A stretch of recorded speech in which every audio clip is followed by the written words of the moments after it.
রাসলীলার প্রথম কথাটাই হচ্ছে ভগবান। যিনি লীলা করছেন তিনি দেখতে রাখাল, দেখতে রাখাল, কিন্তু স্বরূপে ভগবান।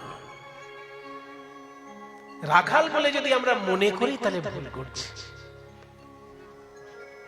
মানে কাঁচ আর হিরে একই রকম দেখতে, কাঁচের টুকরো আর হীরের টুকরো দেখতে একই রকম, কিন্তু স্বরূপে একরকম। কি কাঁচের টুকরোর কি দাম আছে, কিন্তু হীরের টুকরো কেনার ক্ষমতা নেই আমাদের। সেই জন্য বলছে দেখতে রাখাল কিন্তু স্বরূপে ভগবান। তাহলে ভগবান কাকে বলে? এই তো কঠিন প্রশ্ন।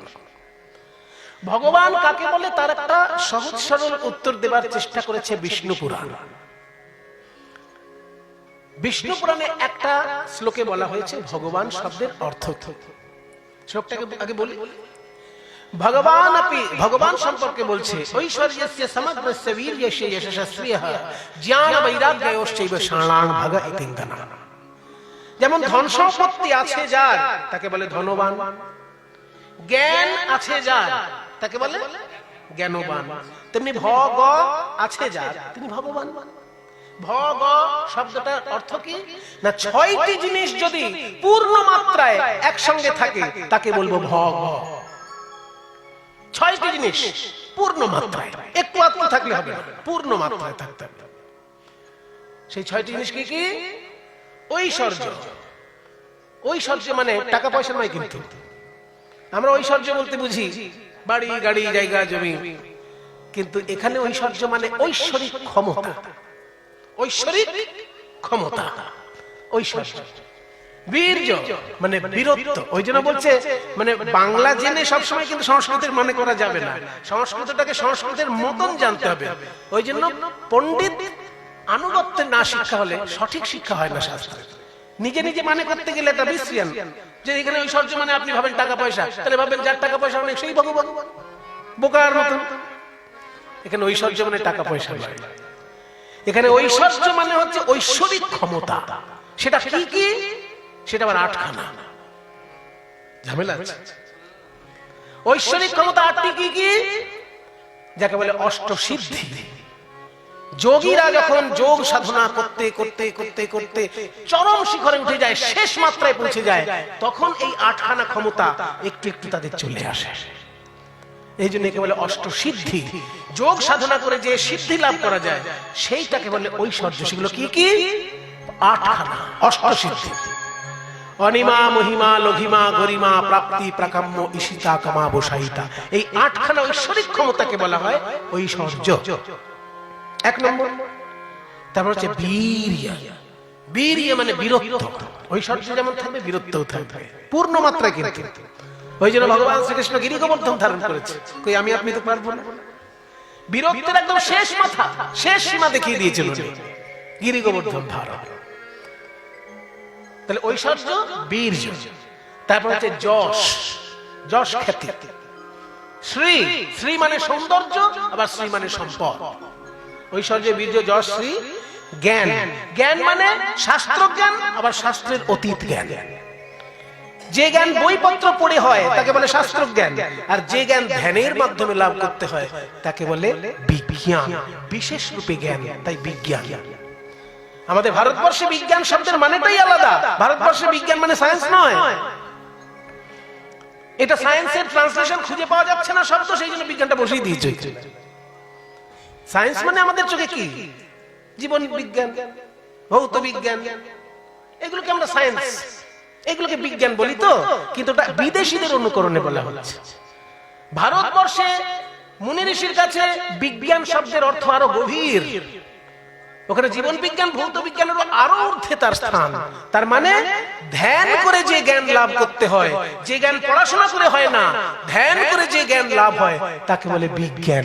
বিজ্ঞান শব্দের অর্থ বিশেষ প্রকারের জ্ঞান, যেটা ইন্দ্রিয়ের দ্বারা শুধুমাত্র প্র্যাকটিক্যালি হয় না, যেটা ধ্যানের মাধ্যমে পাওয়া যায়, সেটা হচ্ছে বিজ্ঞান। তাহলে জ্ঞান এবং বিজ্ঞান। ঐশ্বর্যের সমগ্রস্য বীর্যস্য যশস্য জ্ঞান, জ্ঞানের সঙ্গে বিজ্ঞান এবং বৈরাগ্য। বৈরাগ্যটাও পুরো মাত্রায় থাকবে ভগবানের মধ্যে। রূপ আছে তার, সম্পদ আছে তার, যশ খ্যাতি আছে তার, বীরত্ব আছে তার। আর যাদের এইগুলো থাকে সাধারণত তাদের বৈরাগ্য থাকে না। কি বাবা, যার প্রচুর টাকা পয়সা আছে বৈরাগ্য হয়? এসি ছাড়া থাকতে পারবে সে? দামি গাড়ি ছাড়া ঘুরতে পারবে? সেজন্য যাদের খুব সম্পত্তি থাকে, যাদের খুব বীরত্ব থাকে, যাদের খুব নাম যশ থাকে, তাদের চট করে বৈরাগ্য হতে পারে না। কিন্তু ভগবানের মধ্যে ওই পাঁচটি তো থাকবেই, তার সঙ্গে বৈরাগ্যটাও পূর্ণ মাত্রায় থাকবে। বৈরাগ্যটাকে বলে না, বৈরাগ্যের সহজ সংজ্ঞা হচ্ছে বিষয়ের প্রতি অনাসক্তি। চোখের বিষয় রূপ, কানের বিষয় শব্দ, নাকের বিষয় গন্ধ, জিহ্বার বিষয় স্বাদ, ত্বকের বিষয় স্পর্শ, এই বিষয়গুলো থেকে নিজেকে গুটিয়ে নেওয়া, তার নাম বৈরাগ। এই বৈরাগ্য পূর্ণ মাত্রায় যার মধ্যে থাকবে, এই ছখানা জিনিস একসঙ্গে থাকতে হবে। একটা থাকলো আর একটা থাকলো না, তাহলে হবে না। ঐশ্বর্য, বীর্য, যশ, শ্রী, জ্ঞান, বৈরাগ্য, ছখানা জিনিস পূর্ণ মাত্রায় যার মধ্যে আছে, তবে তাকে ভগবান বলবো। সহজ কথা। আমরা ভগবান শব্দটার মানেই জানি না। দেখুন বিষ্ণু পুরাণ বলল, যেমন ধন থাকলে ধনবান, জ্ঞান থাকলে জ্ঞানবান, তেমনি ভগ থাকলে ভগবান। ভগ শব্দের অর্থ ছয়টি জিনিস পূর্ণ মাত্রায় থাকতে হবে: ঐশ্বর্য, বীর্য, যশ, শ্রী, জ্ঞান, বৈরাগ্য। যার সব কিছু আছে তবুও তিনি গোপীর কাছে ভিখারি, গোপীর কাছে তিনি প্রেমের ভিখারি। আজকে তিনি রাসলীলা করে গোপীগণের মনোবাসনা পূর্ণ করবেন। ভগবান অপি ভগবান হয়েও তার রাত্রি, সেই রাত্রিতে, কিরকম রাত্রিতে? শারদোৎফুল্ল মল্লিকা, শরৎকালে উৎফুল্ল মল্লিকা আদি কুসুম শোভিত রাত্রিতে বিক্ষ্য দর্শন করে রন্তং মনশ্চক্রে বিলাস করতে বাসনা করলেন। কেমন করে? ভগবানের তো বিলাস সম্ভব নয়, কিন্তু তিনি বিলাস করতে বাসনা করলেন কিভাবে? যোগ মায়াকে আশ্রয় করে, যোগ মায়া উপাসিত। সেই রাত্রিটি শোভা কেমন? পদকর্তা গোবিন্দ দাস ভাগবতের ভাবানুবাদ করছেন। শরদ চন্দ পবন মন্দ বিপিনে ভরল কুসুম গন্ধ, ফুল্ল মল্লিকা মালতি যুথি মত্ত মধুকর ভূরানী। শারদ চন্দ পবন মন্দ, শারদ চন্দ পবন কিবা শারদ চন্দ, শারদ চন্দ, শারদ কিবা শারদ চন্দ, শারদ চন্দ, শারদ চন্দ, শারদ চন্দ পবন মন্দ কিবা শারদ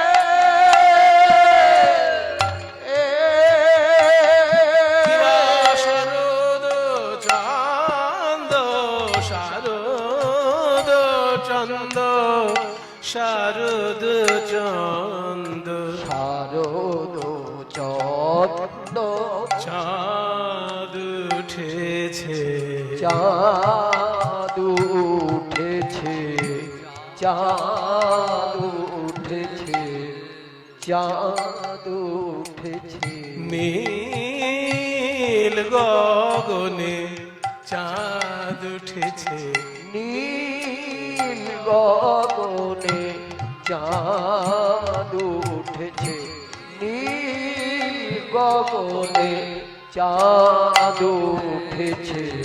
আকাশে যেমন একটি চাঁদ, ও বাবা, আকাশে চাঁদ একটি, কিন্তু ভক্তের হৃদয় আকাশে, সেখানে কিন্তু একটি চাঁদ নয়, সেখানে যুগল চাঁদের উদয় হয়েছে, যুগল চাঁদের উদয় হয়েছে। আমাদের রাই চাঁদার শ্যাম চাঁদ, যুগল চাঁদের উদয় হয়েছে। আমাদের রাই চাঁদার শ্যাম চাঁদ, চারিপাশে গোপী তারা মণ্ডিত হয়ে। আমাদের রাই চাঁদার শ্যাম চাঁদ, গোপী তারা মণ্ডিত হয়ে। আমাদের রাই চাঁদার শ্যাম চাঁদ, যুগল চাঁদের উদয় হয়েছে। ফুল মল্লিকা মালতী যুথি, উৎফুল্ল মল্লিকা মালতী যুথি, উৎফুল্ল প্রফুল্ল,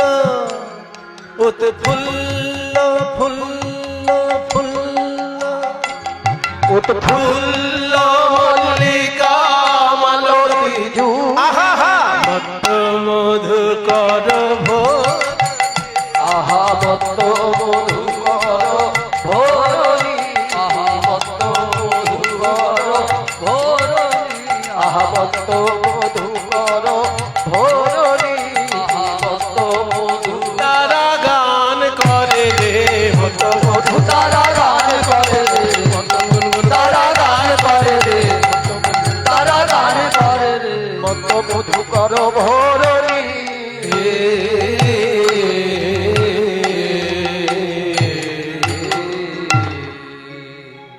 শারদ চন্দ্র শরৎকালের চাঁদ, পবন মন্দ, ধীরে ধীরে বাতাস বইছে। এখানে মন্দ মানে খারাপ নয়, কিন্তু ভালো আর মন্দ ওই মন্দ নয়। এখানে যে বলা হচ্ছে পবন মন্দ, এখানে মন্দ শব্দটার অর্থ খারাপ নয়। মন্দ মানে এখানে ধীরে ধীরে ধীরে ধীরে পবন বইছে, তাই পবন মন্দ মানে ধীরে ধীরে বাতাস বইছে। শারদ চন্দ্র পবন মন্দ, বিপিনে, বিপিন মানে বাগান, বৃন্দাবনের বাগানে বাগানে ভরলো, ভরে গেল কুসুম গন্ধ, ফুলের গন্ধে ভরে গেল বাগান। ফুল্ল, সেই জন্য উৎফুল্ল হয়ে উঠেছে। মল্লিকা মালতী যুথি, মল্লিকা মালতী যুথি ইত্যাদি ফুলগুলো উৎফুল্ল হয়ে ফুটেছে। হ্যাঁ গো, মল্লিকা ফুল কি শরৎকালে ফুটে? লীলা শরৎকালে, অথচ ফুলটা তো শরৎকালের নয়। তাহলে মল্লিকার নাম কেন হলো? এখানে ছয় গোস্বামী যখন ভাগবতের ব্যাখ্যা করেছেন, তারা টিকার মধ্যে বিশ্লেষণ করেছেন যে শোনো, মল্লিকা ফুল শরৎকালের ফুল নয়, কিন্তু রাস রজনীতে ফুটেছে। কেন না? ঋতু কয়টি আমাদের? গ্রীষ্ম, বর্ষা, শরৎ, হেমন্ত, শীত, বসন্ত। ছয়টি ঋতু আমরা বাঙালিরা ভালো করে উপলব্ধি করতে পারি। পৃথিবীর সব জায়গায় কিন্তু ছটা ঋতু বোঝা যায় না। কিছু কিছু সৌভাগ্য বাঙালির আছে, বাঙালি সেগুলো উপলব্ধি করে না। বাঙালির দুর্ভাগ্য যে আমাদের দেশের শিক্ষা অবস্থা খারাপ, আমাদের দেশের অর্থনৈতিক অবস্থা খারাপ, আমাদের দেশের রাজনৈতিক অবস্থা খারাপ, সবই খারাপের দিকে। কিন্তু ভগবানের দেওয়া কিছু ভালো জিনিস আছে আমাদের দেশে, যেমন ছয়টি ঋতু উপলব্ধি। এটা পৃথিবীর সব জায়গায় পাওয়া যাবে না। বাংলায় আপনি ছয়টি ঋতুর আলাদা আলাদা ফুল ফল দেখতে পাবেন, পৃথিবীর সব জায়গায় পাবেন না। আপনি যদি সৌদি আরবে যান, শুধু রং বেরঙের খেজুর পাবেন, আম কাঁঠাল পাবেন, লিচু পাবেন, আঙ্গুর পাবেন, কমলা লেবু পাবেন। তাহলে পৃথিবীর সব জায়গায় কিন্তু ছয়টি ঋতু বোঝা যায় না। আমাদের ভগবান একদম ঢেলে দিয়েছে বাঙালিকে। বাঙালি দুর্ভাগ্যক্রমে নিজের জাতিকে ভালো করে চেনে না, সেটা বাঙালির দুর্ভাগ্য। কিন্তু ভগবান দিতে কোনো কৃপণতা করে। ছয়টি ঋতু আমাদেরকে দিয়েছেন, ছয়টি ঋতুই উপলব্ধি করা যায়। আমরা শান্তিনিকেতনে যখন দেখি একটা একটা ঋতু পাল্টাচ্ছে আর গাছের রং পাল্টে যাচ্ছে, কখনো লাল ফুল, আবার কখনো হলুদ ফুল, আবার কখনো দেখা যাচ্ছে সাদা ফুল। বিভিন্ন ঋতুতে বিভিন্ন রকমের। যেই শরৎকাল এলো অমনি কাশবন, কাশবন একদম ফুলে ভরে গেল, সাদা সাদা কাশবনে। বুঝলেন? ছয়টি ঋতু উপলব্ধি পৃথিবীর সব জায়গায় পাবেন না। রাসলীলার রজনীতে 6টি ঋতু নিজেরা আলোচনা করলো যে আমরা বছরে 6 বারে 6 ভাই আসি, কিন্তু রাসলীলা তো বারবার হবে না, তাই আয় আমরা 6 ভাই একসঙ্গে উদয় হয়ে রাসলীলা দেখবো। কিন্তু ভগবানের লীলা দেখলে কিছু দান করতে হয়, আমাদের তো দান করার কিছু নেই, ফুল আছে ফল আছে, তাই 6 ঋতু যে যার ফুল ফলের সম্ভার নিয়ে গোবিন্দ চরণে নিবেদন করছে। 6টি ঋতুরই ফুল, 6টি ঋতুরই ফল রাসলীলার রজনীতে ফুটেছে, কারণ 6টি ঋতু একসঙ্গে এসেছে লীলা দর্শন করতে। তাহলে মল্লিকার নাম হলো কই, কদম ফুলের তো নাম হলো না, কদম ফুল তো বর্ষাকালের ফুল, তার নাম হলো কই, হলো না, কারণ মল্লিকা হচ্ছে বসন্তকালের ফুল, আর বসন্ত হচ্ছে ঋতুর রাজা। রাজার যদি উল্লেখ করা হয়, ধরে নেওয়া হয় প্রজা এবং পার্শ্বদ তার সঙ্গেই থাকে। যখন নরেন্দ্র মোদী কোথাও আসবে, তার ড্রাইভারের নাম আপনারা খুঁজে পাবেন, কিন্তু ড্রাইভার তো থাকবে, ড্রাইভার থাকবে না সঙ্গে। তাহলে রাজা আসলে শুধু রাজার নামটাই পেপারে পাওয়া যায়, তার সঙ্গে কারা এলো সবার নামটা পাওয়া যায় না। ঠিক তেমনি 6 ঋতু এসেছে, ঋতুদের মধ্যে যেহেতু রাজা বসন্ত, তার নামটার জন্য ফুলটা রয়েছে মল্লিকা ফুল। তার মানে ধরে নাও যে 6 ঋতুরই ফুল সঙ্গে আছে। আহা ফুল মল্লিকা মালতী যুথি, ওই ফুল মল্লিকা মালতী যুথি, আহা মত্ত মধু কর ভরণী, আহা মত্ত মধু কর ভরণী, মত্ত মধু কর দান করে দে, মত্ত মধু তারা গান করে রে, মত তারা গান করে রে, মত তারা গান করে রে, মত মধু কর ভরণী।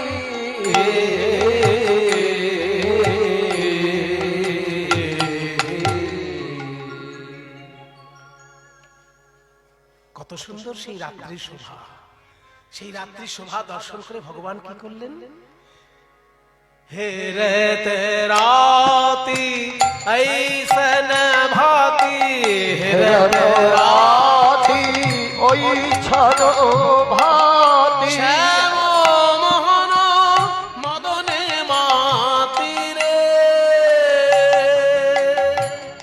রত রাতি ওই ছাড়ো ভাতি, রত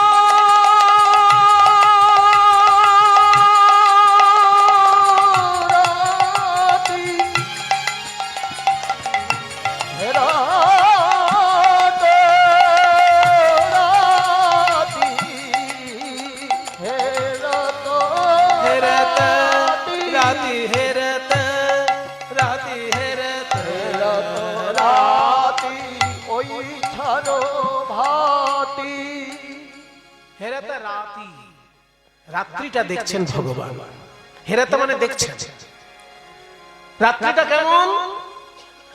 আমাদের যেমন বিকেল 5টা থেকে ভোর 5টা যদি আমরা রাত্রি 12 ঘন্টা ধরি, শীতকালে তাড়াতাড়ি রাত্রি হয়ে যায়। যদি বিকেল 5টা থেকে ভোর 5টা ধরি, 12 ঘন্টার রাত আমাদের হয়। কিন্তু রাসলীলার রাত্রি কি 12 ঘন্টার রাত? না, রাসলীলার রাতটায় কি হয়েছিল জানেন? মজার ব্যাপার ঘটেছিল, ব্রহ্মার রাত্রি এসে যুক্ত হয়ে গেছিল রাসলীলার রাতে। রাসলীলার রাত তো আছেই একটা মানুষের রাত, কিন্তু তার মধ্যে ব্রহ্মার রাত্রি এসে সেই রাতটাকে লম্বা করে বড় করে দিয়েছে। কত বড় রাত্রি ব্রহ্মার রাত্রিটা, সেই হিসেব করতে গেলে চৈতন্য চরিতামৃতে যেতে হবে। চৈতন্য চরিতামৃত বলছে ব্রহ্মার দিনটা যেমন রাত্রিটাও তেমন। ব্রহ্মার দিনের হিসেব পেলেই রাত্রির হিসেব করে নিতে পারবে। দিনের হিসেবটা কেমন না, ব্রহ্মার পুরো দিনটার মধ্যে 14 জন মনুর রাজত্বকাল পাল্টায়, ওই জন্য বলে এক একটা মন্বন্তর। 14টা মন্বন্তর মিলে ব্রহ্মার সারা দিন। আর এক একজন মনুর রাজত্বকালে ৭১ বার করে সত্য ত্রেতা দাপর কলি, সত্য ত্রেতা দাপর কলি, সত্য ত্রেতা দাপর কলি যুগ ঘুরে ঘুরে আসে। ৭১ বার চতুর্যুগ হলে একটা মন্বন্তর, ১৪ মন্বন্তর হলে ব্রহ্মার একটা দিন হয়। সত্য ত্রেতা দাপর কলি চারি যুগ জানি, এই চারি যুগে এক দিব্য যুগ গণি। ৭১ দিব্য যুগে এক মন্বন্তর, ১৪ মন্বন্তর ব্রহ্মার দিবস ভীত। তাহলে আমরা সময় কামাবো কি করি? একটা রাত্রি মানে ক ঘন্টা? বলে ঘন্টা হিসেব করতে যেও না, বছরে হিসেব করো। কারণ কলিযুগের যেটা আয়ু সেটা জানলেই বাকিগুলো এসে যাবে। কলিযুগের আয়ু হচ্ছে ৪,৩২,০০০ বছর। তার দ্বিগুণ করলে দাপর যুগের আয়ু হবে, ৩ গুণ করলে ত্রেতা যুগের আয়ু হবে, ৪ গুণ করলে সত্য যুগের আয়ু হবে। তাহলে সত্য ত্রেতা দাপর কলি ৪টে যুগের আয়ু বার করতে গেলে কলিযুগের আয়ুকে দিয়ে ১০ গুণ করতে হবে। তার মানে ৪,৩২,০০০ বছর গুণ ১০ হলে ৪টে যুগের আয়ু বেরিয়ে গেল। তার সঙ্গে গুণ যদি ৭১ হয়, একটা মন্বন্তরের আয়ু বেরিয়ে গেল। তার সঙ্গে গুণ যদি ১৪ হয়, তবে ব্রহ্মার দিনটা বেরোলো। এবার অঙ্ক করতে হবে। ৪,৩২,০০০ বছর গুণ ১০ গুণ ৭১ গুণ ১৪ সমান সমান ৪২৯,৪০,৮০,০০০ বছর। এই এতগুলো বছর ব্রহ্মার রাত্রিটা এসে যুক্ত হয়ে গেছিল রাসলীলার রাতে। হেরেতে রাতি ঐসন ভাতি, হেরেতে রাতি ঐছন ভাতি, শ্যাম মোহন মদনে মাতিরে। হেরেতে রাতি ঐছন ভাতি, শ্যাম মোহন মদনে মাতি। মুরলি গান পঞ্চমতান, মুরলি গান পঞ্চমতান, বাজে বাজে বাজে বাজে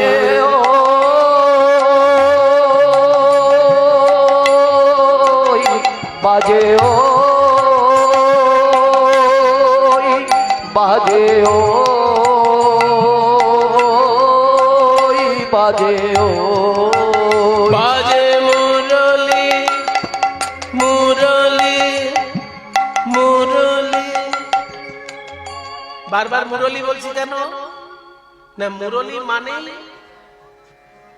বাঁশি, কিন্তু বাঁশি মানেই মুরলি নয়। কিন্তু শ্রীকৃষ্ণের মুরলি যেটা, তার মাপ হচ্ছে হস্তদ্বয়মিতায়ামা মুরলি চারু নাদিনী। মানে ২ হাত লম্বা শ্রীকৃষ্ণের যে বাঁশি, তাতে ৪টি ছিদ্র থাকে, সেই বাঁশিটাকেই মুরলি বলে। সব বাঁশিকে মুরলি বলে না। তাহলে মুরলির কাজ কি? খুব গুরুত্বপূর্ণ কাজ। যখন আপনারা কেউ কৃষ্ণ মন্ত্র দীক্ষা গ্রহণ করেন, গুরুদেবের মুখ থেকে যখন মন্ত্রটা আপনাদের কানে আসে, তখন যে ধ্বনিটা হয় সেই ধ্বনিটা এই বাঁশিতে বাজে। যারা কৃষ্ণ মন্ত্র দীক্ষা নিয়েছেন তাদের সঙ্গে কথা বলছি, আপাতত আমি অন্য মন্ত্রের কথা বলছি না। কৃষ্ণ মন্ত্রে যদি কেউ দীক্ষা নিয়ে থাকেন, তাহলে দেখুন আপনার গুরুদেব যে মন্ত্রটি আপনাকে দিয়েছে, সেই মন্ত্রের মধ্যে প্রথমেই কয়ে লয়ে দীর্ঘি চন্দ্রবিন্দু অনুসার থাকবে। যদি এটা না থাকে, তাহলে এখনো আপনার কৃষ্ণ মন্ত্র নেওয়া হয়। মিলিয়ে নিন। যারা গুরু দীক্ষা পেয়েছেন গুরুর কাছে, দেখুন কৃষ্ণের মন্ত্রের মধ্যে আছে কিনা। কয়লয় দীর্ঘি চন্দ্রবিন্দু অনুসার কি আছে তো বাবা? এই যারা দীক্ষা নিয়েছেন গুরুর কাছে তারা বলছেন এটা কিসের বীজ মন্ত্র? খুব গুরুত্বপূর্ণ তত্ত্ব বলছি। এটা শ্রীকৃষ্ণের বীজ মন্ত্র নয়, কিন্তু শ্রীকৃষ্ণের উপাসনা হয় এই বীজ মন্ত্র। কেন হয় না? এই বীজ মন্ত্রটা হচ্ছে কাম দেবতার বীজ মন্ত্র।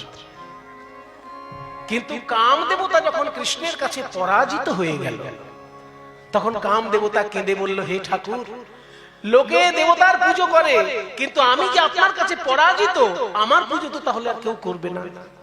কামদেবতার পুজো আমরা করি, লক্ষ্মী পুজো করি, সরস্বতী পুজো করি, কার্তিক পুজো করি, গণেশ পুজো করি। কোথাও শুনেছেন কামদেবতার পুজো হচ্ছে? তাহলে আমি যে আপনার কাছে পরাজিত হয়ে গেলাম, আমাকে তো কেউ পুজো করবে না, তাহলে কি হবে? আমি তো আপনার কাছে পরাজিত। তখন শ্রীকৃষ্ণ কৃপাময় তিনি বললেন, তুমি দুঃখ পেও না, তোমাকে পরাজিত করেছি তোমার অহংকার চূর্ণ করার জন্য। তোমার পুজো যদি কোথাও নাও হয়, তোমার কোনো দুঃখ নাই, তোমার বীজ মন্ত্রেই আমার পুজো হবে। বৃন্দাবনে অপ্রাকৃত নবীন মদ কাম বীজ কাম গায়ত্রী যারু কাম বীজ কাম গায়ত্রী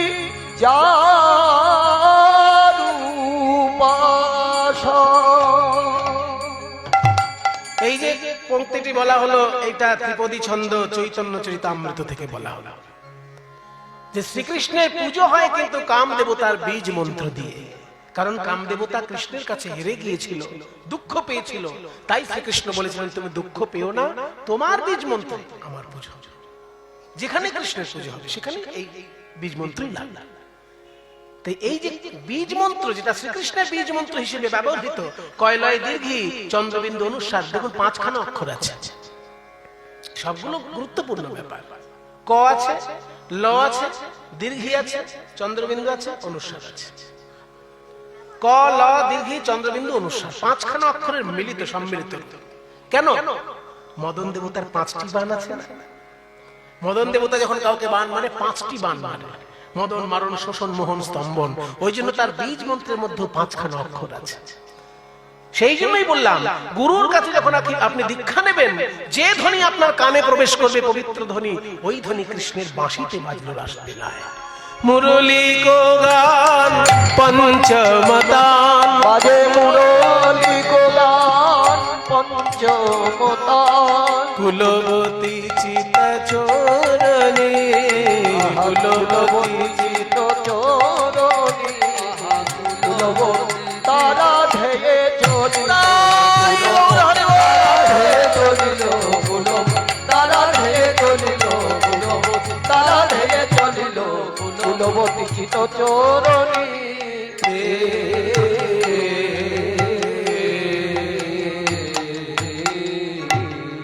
যখনই এই প্রাণ কাড়া বাঁশির বেজেছে, শোনাতে গোপী প্রেম হিরোপি, শোনাতে গোপী প্রেম হিরোপি, মনহি মানহি আপনা সপিরে। ভাইরা দেখুন, আত্মসমর্পণ কাকে বলে।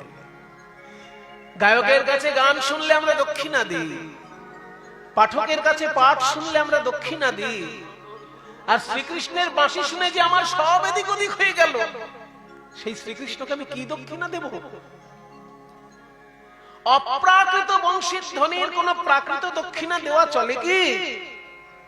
শ্রীকৃষ্ণের অধরামৃত আসছে বাঁশির মাধ্যমে আমাদের কাছে, তাকে আমরা কি দক্ষিণা দেব?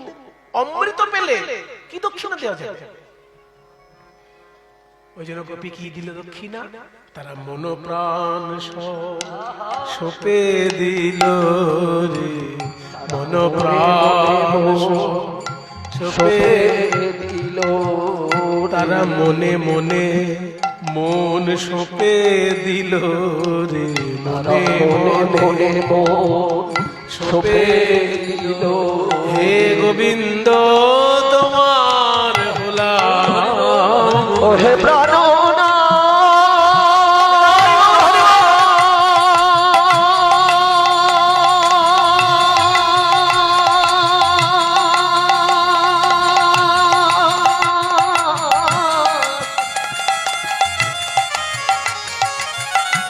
প্রাণনা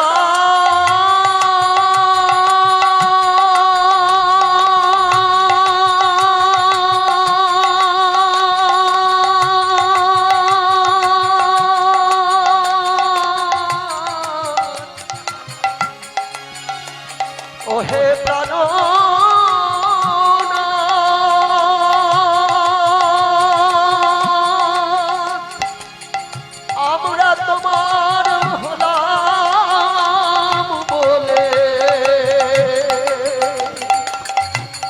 প্রাণনাথ তুমি আমার হও হে जाही बोलत ताही चलत যাহি বলত তাহি চলো मुरली कल कलनी मुरली বলো কলনি কে কিভাবে যাচ্ছে আরো গভীর কথা পদকর্তা বলছেন বিসরি গেহ বিসরি মানে বিস্মৃত হয়ে ভুলে গিয়ে গেহ মানে ঘর তারা ঘর ভুলে গিয়ে চলল আর নিজহ দেহ নিজের দেহটাও ভুলে চলল মানে কোন কোন গোপীর বাড়িতে গুরুজন জেগেছিল দুর্জন গুরুজন জেগে আছে আর গোপী সেজে গুজে যাচ্ছে কৃষ্ণ দর্শনে ছেড়ে দেবে এই গোপী आधी रात में कहां जाओगी आज আমায় বাধা দিও না তার মানে আজ যদি বাধা দাও আর কোনোদিন আমায় দেখতে পাবে না থাম তুই। দেখতে পাইবে না ভাই বয়ে গেল আমার কোথাও যেতে পারবি না এগিয়ে আছিস গরু বাঁধা দড়ি নিয়ে আয় মোটা মোটা দড়ি নিয়ে আয় ওই দড়ি এনে গোপীকে আষ্টে পৃষ্ঠে বেঁধে রাখ গোয়াল পালে গরু বাঁধা দড়ি এনে গোপীকে বেঁধে রাখলো এইবার গোপী কেঁদে কেঁদে বলে হে গোবিন্দ এই সংসারের লোকে দেহ বড় ভালোবাসে তাই তারা দেহটাকে দড়ি দিয়ে বেঁধে রেখেছে কিন্তু আমার মন প্রাণকে তো তারা দড়ি দিয়ে বাঁধতে পারবে না তাই বলি ওরে আমার মন ওরে আমার প্রাণ তুই আমার কথা শোন একবার কৃষ্ণ বলে চলে যা রে একবার কৃষ্ণ বলে চলে যারে ওই বাঁশরিয়া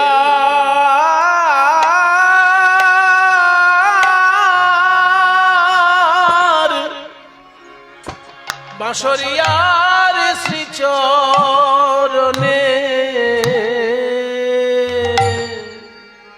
একবার কৃষ্ণ বলে এই হচ্ছে রাসলীলা মায়েরা সাধারণ লোকের ধারণা রাসলীলা মানে সারাক্ষণ শুধু ধেই ধেই করবে ধেই ধেই করার জিনিস নয় যখন আসবে রাধা কৃষ্ণের নাচের গান তখন তো নৃত্যগীত হবে কিন্তু বিষয়টা ধেই ধেই করার জিনিস নয় আপনারা আমাকে বলুন কেউ যদি কাউকে ভালোবাসে আত্মহত্যা করতে পারে কিন্তু ইচ্ছাকৃত ভাবে প্রাণ ত্যাগ করতে পারে কি আত্মহত্যা আর এক জিনিস আমি একজনকে ভালোবাসলাম তার সঙ্গে আমার বিয়ে হলো না বিষ খেয়ে নিলাম এগুলো ফাজলামো এগুলো বদমাইশি এগুলো করতে নাই ভগবান তোমাকে এত সুন্দর একটা জীবন দিয়েছে কে তোমার কপালে জুটলো না তার জন্য তুমি জীবনটা শেষ করে দেবে জনগণের কল্যাণের জন্য তুমি কি করতে পারলে তাহলে পৃথিবীতে এসেছো মানুষের কাজ করার জন্য ওই একজনের মন রাখার জন্য আত্মহত্যা করার জন্য কেউ পৃথিবীতে আসে না দাঁড়াও একটু বকাবকি করতে পারে যারা এরকম করে তারা বোকা যদি আপনার কপালে কেউ না জুটলো ছেড়ে দিন নাই জুটতে পারে কপালে কেউ তার জন্য আত্মহত্যা করতে হবে না কারণ আপনার জীবনটা অত্যন্ত মূল্যবান একটা জীবন ভগবান আপনাকে দিয়ে পাঠিয়েছে মানুষের কাছে এসেছেন মানুষের জন্য কিছু করে যান সারা জীবন লোকে আপনার জয়গান গাইবে লোকে যদি কপালে কেউ জুটলো ভালো না জুটলে তার জন্য আত্মহত্যা করার দরকার নেই তাহলে যদি কেউ কাউকে ভালোবাসে তাকে যদি না পায় আত্মহত্যা করে দেয় বিষ খায় গলায় দড়ি দেয় রেলে মাথা দেয় কিন্তু আপনা আপনি মরে যেতে পারে কি ভীষ্ম যেমন মরে গেছিল, ভীষ্ম যখন বলল ওরে প্রাণ এবার তুই চলে যা, প্রাণ চলে গেল। এটা কার দ্বারা সম্ভব? বিরাট বড় মাপের যোগী না হলে পারে না। বিরাট বড় যারা যোগী, যোগ সাধনা করতে করতে মনের উপর নিয়ন্ত্রণ এসে গেছে, এমনকি প্রাণের উপরেও নিয়ন্ত্রণ এসে গেছে। যাদের প্রাণের উপর নিয়ন্ত্রণ এসে যায় তারা প্রাণকে নিয়ে খেলা করতে পারে। যেমন কারণ যদি মনের উপর নিয়ন্ত্রণ এসে যায় সে নিজের মন নিয়ে খেলা করতে পারে, ঠিক তেমনি কোন যোগী যদি প্রাণের উপর নিয়ন্ত্রণ আনতে পারেন, সে কখনো প্রাণকে বলেন যা তো তুই একটু ঘুরে আয়, আমার শরীর এখানে পড়ে থাক, যা ঘুরে আয়। শঙ্করাচার্যের জীবনে ঘটেনি? যখন শঙ্করাচার্যকে মন্ডন মিশ্রের স্ত্রী বলেছিলেন আপনি বেদান্ত দর্শনের অনেক কিছু জানেন, কামশাস্ত্রের আপনি কি জানেন, আমি কামশাস্ত্র নিয়ে আপনার সঙ্গে আলোচনা করতে চাই। তখন শঙ্করাচার্য বললেন আমি সন্ন্যাসী ব্রহ্মচারী, আমি ওই বিষয় জানি না। জানি না বললে হবে না, তর্ক করতে এসেছে যখন ওই বিষয় নিয়ে তর্ক করতে হবে। তখন শঙ্করাচার্য বললেন আমাকে 2 দিন সময় দিন, 1 মাস সময় দিন। ঠিক আছে, দিলাম সময়। শঙ্করাচার্য কি বললেন? শিষ্যদেরকে বললেন তোমরা দেখে রাখো, আমি গভীর ধ্যানের মধ্যে ডুববো, আমার দেহটা যেন ক্ষতিগ্রস্ত না হয়, শুধু খেয়াল রাখবে তোমরা। এই বলে শঙ্করাচার্য গভীর ধ্যানের মধ্যে ডুবে প্রাণটাকে বার করলেন। ওরে প্রাণ, কোন একটা ভোগী মানুষের দেহে প্রবেশ করে কাম কাকে বলে ভালো করে জেনে আয়। তখন রাজা অমরু বলে একজন দেহ ত্যাগ করেছেন, রাজা মারা গেছে, আর সেই মৃত রাজার দেহের মধ্যে শঙ্করাচার্যের প্রাণ চলে এলো। তখন সেই মৃত রাজা বেঁচে উঠে যে কাম বিলাস করতে লাগলেন, প্রাণটা কার? শঙ্করাচার্যের। দেহটা কার? অমরু রাজা। যে বিলাস করতে লাগলেন, শঙ্করাচার্য প্রত্যেকটি জিনিস উপলব্ধি করলেন, কাম শাস্ত্র কেমন হয়, কাম বিষয়টা কেমন হয়।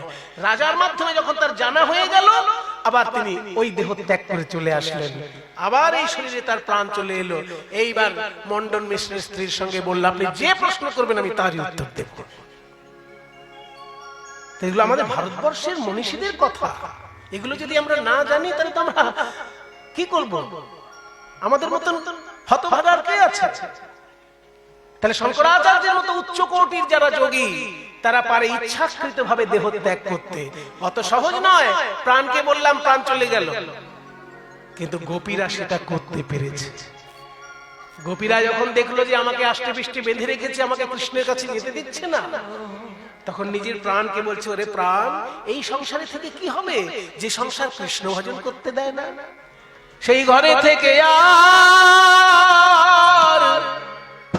আর কি কাজ আছে, যে ঘরে কৃষ্ণ ভজন করতে দেয় না, সেই ঘরে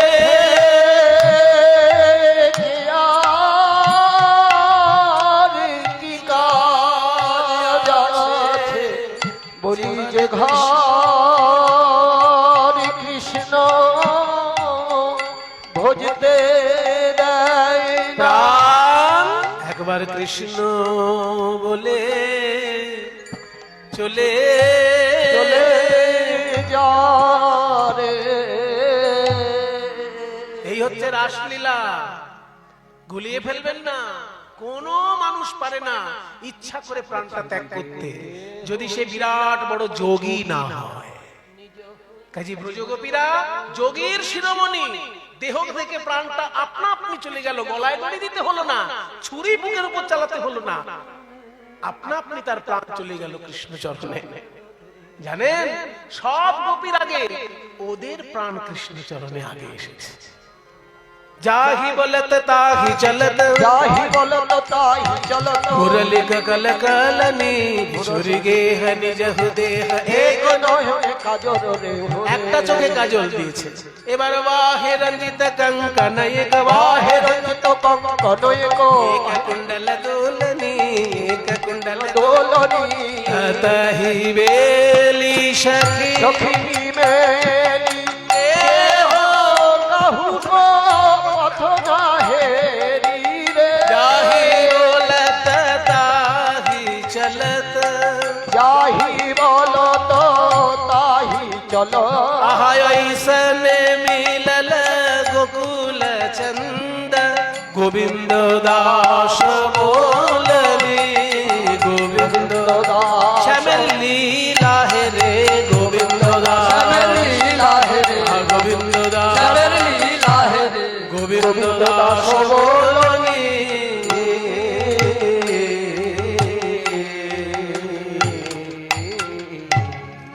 সমস্ত গোপী এক এক করে এসে দাঁড়িয়েছেন কৃষ্ণের কাছে বিপিন মিলাল গোবনারি হেরিয়া শত মুরলী ধরি বিপিনে মিলল বরজনারি হেরিয়া শত মায়েরা হলো তা। মুরলী দেখি মায়া পুছত মাত নিরভিমায়া পুছত মাত প্রেম সিন্ধু গাবনি বিপিন মিলল বরজনারি হেরিয়া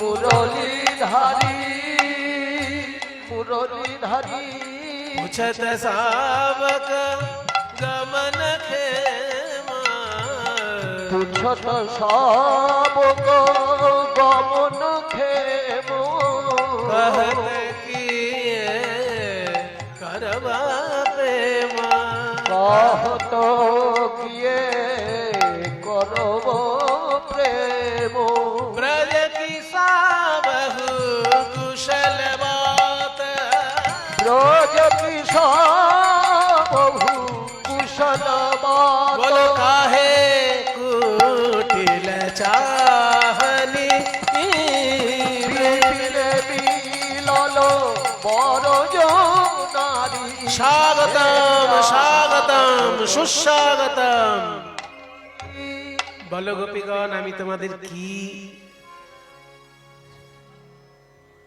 প্রতিবিধান করতে পারি এসো বলো গোপী কিসের লাগি গহন বনে এলে গো বলো গোপী কিসের লাগি গহন বনে গো রজন্যেশা ঘোর রূপা ঘোর সত্ত্ব নিষেবিতা সংস্কৃত বলছি অসুবিধা হচ্ছে তাহলে বাংলায় বলি যাহো যাহো যাহো গোপী যাহো নিজ ঘর হে গোপী কি এ নিশি আমার সনে নাহে ব্যবহার হে গোপী কি কিসের লাগি গহন বনে এলে গো